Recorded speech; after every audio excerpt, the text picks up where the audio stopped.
Mbok saya dikasih bintang toyo. Pak Jokowi ku ngono lho, mentang-mentang. Lah iya, padahal Pak Jokowi kalau nggak ada PDI Perjuangan juga aduh kasihan dah.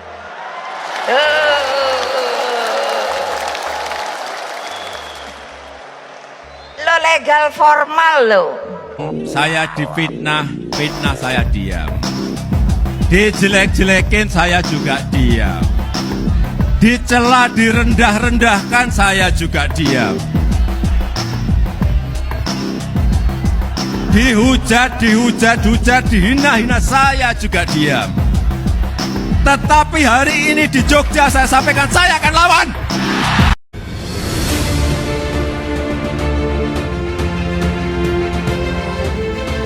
Assalamualaikum warahmatullahi wabarakatuh. Lihat video tadi, sebagian besar orang berpandangan bahwa Jokowi bermanuver sekarang seperti ini, yang dinilai masyarakat memang bermanuver pindah haluan ke Prabowo, itu karena hal-hal seperti ini, hal-hal gunjingan ataupun bulian seperti ini. Itu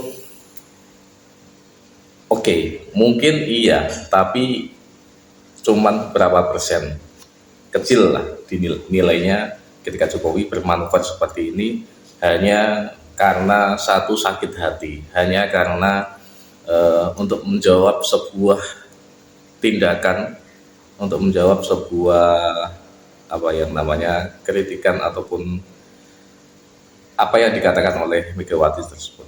Tapi di sisi lain ya, sesuatu hal yang besar itu lebih diutamakan. Saya pikir seperti itu. Ada sesuatu hal yang lebih besar dari hanya sekedar cemoohan, hanya sekedar semacam hinaan, atau banyak masyarakat menilai di video tersebut itu Jokowi sakit hati terhadap Megawati sehingga Jokowi bermanuver seperti sekarang. Saya rasa tidak, dan itu hanya sebagian kecil saja, mungkin 0,0 berapa persen atau maksimal 1% lah ketika Jokowi bermanuver dengan alasan seperti itu. Itu salah satu hal yang terkecil saja. Saya pikir dengan adanya perjalanan panjang Jokowi yang selama kurang lebih 9 tahun ya, mulai tahun 2014 sampai sekarang, 2 periode kepemimpinannya, saya rasa Jokowi sudah memahami sekali apa yang seharusnya ya dijalankan ya di pemerintahan, apa yang seharusnya dibutuhkan oleh negara Indonesia ini di kedepannya. Sehingga saya pikir manuver Jokowi, kalaupun memang iya seperti itu manuvernya Jokowi, itu untuk sesuatu hal yang lebih besar lagi ke depannya, untuk sebuah prinsip yang lebih besar lagi ke depannya. Karena menilai orang yang cocok, orang yang punya kekuatan ya untuk melakukan ini ya cuman Prabowo. Kemudian diwujudkan Gibran sebagai cawapresnya untuk memperkuat ya jalan Prabowo, untuk membentengi Prabowo ke depannya agar tidak lari dari apa yang sudah dijanjikan selama ini, seperti itu. Sehingga ya oke lah masyarakat menilai yang segitu kerdilnya ya, kenapa Jokowi melakukan seperti ini. Ya saya rasa itu sesuatu hal yang kecil banget menurut saya kalau Jokowi itu melakukan manuver seperti ini, mengorbankan dirinya, integritas dirinya, tapi hanya untuk menjawab hal-hal seperti ini saja. Kita mengingat bahwa Jokowi sudah melakukan sesuatu hal yang saya rasa kalau bisa dikatakan mengancam hidupnya, iya oke. Karena ini urusannya dengan dunia internasional yang di situ banyak mafia-mafia yang sangat menginginkan Indonesia ini tidak mau maju, atau boleh dikatakan bahwa negara-negara Eropa, negara-negara di luar Indonesia ini tidak ingin Indonesia ini menjadi negara dengan sumber daya alam yang melimpah, dan tidak ingin negara Indonesia ini dengan sumber daya alam yang melimpah itu tadi menjadi negara produsen. Karena ketika negara-negara besar seperti ini dengan sumber daya alam yang melimpah terus menjadi negara produsen barang-barang yang biasanya produksi di Eropa, kemudian di yang lain tempat selain di negara-negara seperti ini, maka mereka akan terancam.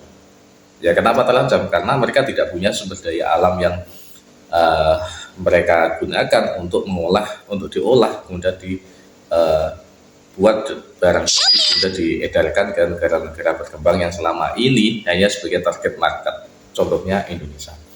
Sehingga tantangan seperti ini itu sangat besar sekali, dan ini butuh sebuah keberanian, butuh sebuah kekuatan yang tidak hanya kekuatan fisik, tetapi kekuatan mental atau kekuatan birokrasi ke depannya. Sehingga ini tidak bisa dilakukan oleh orang sembarangan.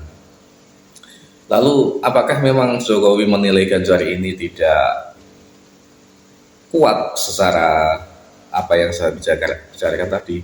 Kemungkinan ada sesuatu hal yang memang Jokowi menilai ini dengan kejadian-kejadian yang sudah ada, itu menilai Ganjar itu masih bisa disetir, masih bisa semacam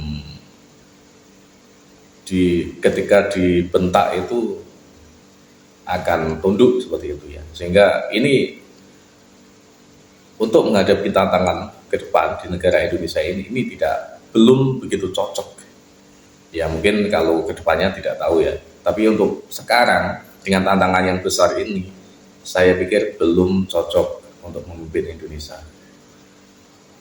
Begitu juga ketika saya kemarin menonton sebuah podcast ya di Mata Najwa, yaitu antara Mahfud MD dan Ganjar.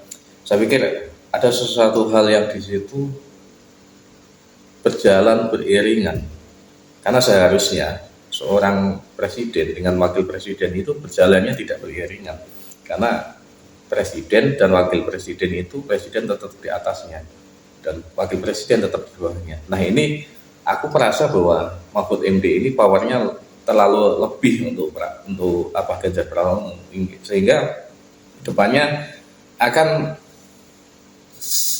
kemungkinan terjadi sebuah konflik psikologis, konflik kepentingan yang ada di situ, atau konflik ingin menunjukkan kemampuan. Saya rasa seperti itu. Apalagi kemarin dalam podcast itu sedikit saya lihat bahwa Mahfud MD ini tidak ingin diperlakukan sebagai cawapres yang hanya sebagai ban serep saja atau hanya sebagai cadangan saja seperti itu. Sehingga ini tantangan besar kalau nanti Ganjar Pranowo menjadi seorang presiden ke depannya. Sehingga yang paling cocok sekarang saya pikir ya memang ada anak muda, kemudian ada orang tua yang kuat secara birokrasi dan kuat mental yang sudah teruji. Ini hanya Prabowo dan Gibran yang akan selanjutnya yang bisa mengarungi pemerintahan di negara Indonesia setelah ini, saya pikir. Karena tantangan akan lebih berat lagi, makanya seperti itu. Itu dari saya. Assalamualaikum warahmatullahi wabarakatuh.